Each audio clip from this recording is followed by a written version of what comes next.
Olá pessoal, tudo bem? Eu sou Hafner, falando aqui de Lisboa, Portugal. Seja bem-vindo, seja bem-vinda ao canal O Voo da Coruja. Boa noite, Hafner. Boa noite a todos os seguidores do canal Voo da Coruja. Eu gostaria nesse áudio de fazer um contraponto à opinião de uma seguidora a respeito do caso Gugu. Assim como o Hafner mencionou em outros vídeos, eu também acredito que esse caso será um divisor de águas para o direito de família brasileiro, independente do resultado que ele obtenha. Como foi mencionado no áudio da outra seguidora, eu também não concordo ou discordo de uma pessoa única exclusivamente por ela ser mulher. Cada caso é um caso, na minha opinião. E eu também acredito que a Rosemília vivia em um mundo de conto de fadas. Se ela já não era apaixonada por ele, na época que ela aceitou o acordo, acredito que no mínimo ela se apaixonou depois. E que talvez ela achasse também que ela poderia ser correspondida. Mas eu gostaria de trazer a reflexão de vocês para uma frase que foi mencionada no áudio anterior e com a qual eu concordo plenamente. Nós colhemos aquilo que nós plantamos. A minha opinião ela é baseada nas entrevistas que foram divulgadas na mídia, principalmente na entrevista do ex-segurança do Gugu. Foi mencionado que ela idolatrava ele, que ela fazia tudo que ele queria. Eu não vou entrar aqui no aspecto moral da questão. Porém, foi feita uma proposta. Essa proposta foi aceita e selou-se um acordo. Vejo muitas pessoas na internet, independente de acharem que ela deveria ou não receber a ameação dos bens, dizendo que se decepcionaram com o Gugu, porque ela não foi mencionada no testamento. Para mim, a partir do momento que um acordo é feito entre duas pessoas, as regras estão postas na mesa, não tem ninguém enganado. Eu não me surpreendi do Gugu não tê-la contemplado com a ameação dos bens. Porque, frente a tudo que está exposto, para mim está claro que eles não tinham uma união estável. Agora, eu me surpreendi com ele não ter previsto nenhuma pensão para ela se manter, assim como ele previu para a mãe, mesmo que fosse uma pensão com valor inferior. Por quê? Apesar dela ter uma profissão, e uma profissão muito boa, ela abdicou da vida profissional dela para criar essas crianças. Então, mesmo se ela começasse a trabalhar como médica agora, ela dependeria de um tempo para se reerguer. E ela dependeria de se manter nesse prazo. Pode ser também que ele tenha pensado que, mesmo se ela precisasse de alguma ajuda, ela já estaria resguardada, porque mais 75% dos bens, estão em nome dos filhos, segundo o testamento dele, se for cumprido tal como está lá. Porém, eu gostaria de chamar a reflexão de vocês a respeito das escolhas que nós fazemos. Ela aceitou o acordo. Então eu não a vejo como vítima nessa história. Eu a vejo como uma pessoa omissa e, mais do que omissa, uma pessoa ingênua. E não me parece que ela seja uma mulher gananciosa.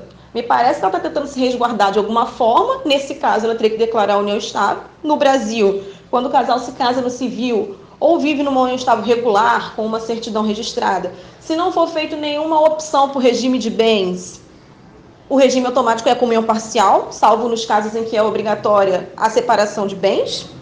Então, nesse caso, se ela for reconhecida como companheira dele, como não havia nenhum tipo de registro, valerá a comunhão parcial.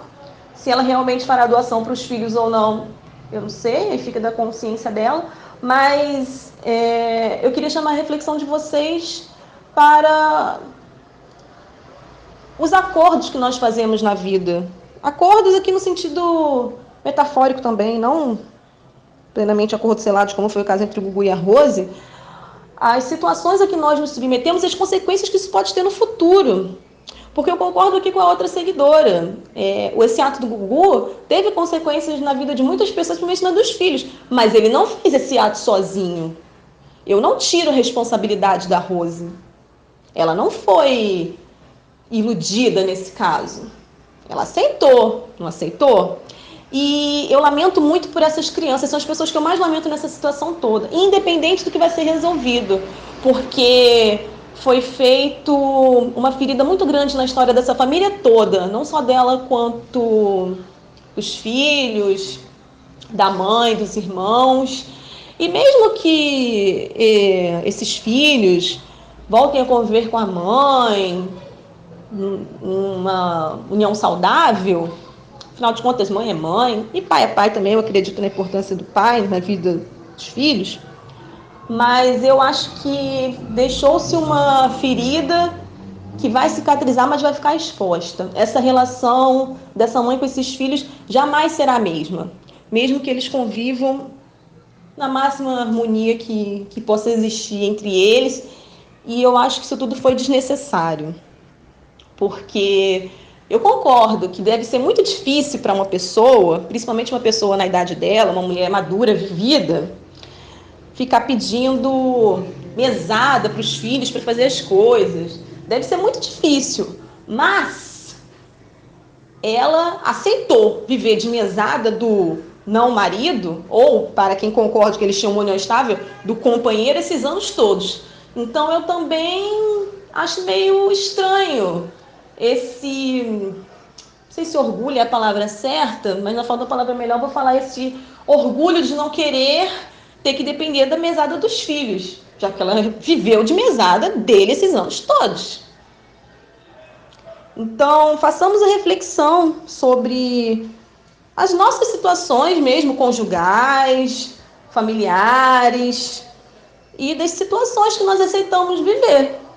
Porque depois, mesmo que os direitos de família existam e nós possamos pleitear direitos e, em alguns casos, sermos reconhecidos, para esses direitos serem reconhecidos, em alguns casos, muitas fraturas têm que ser expostas.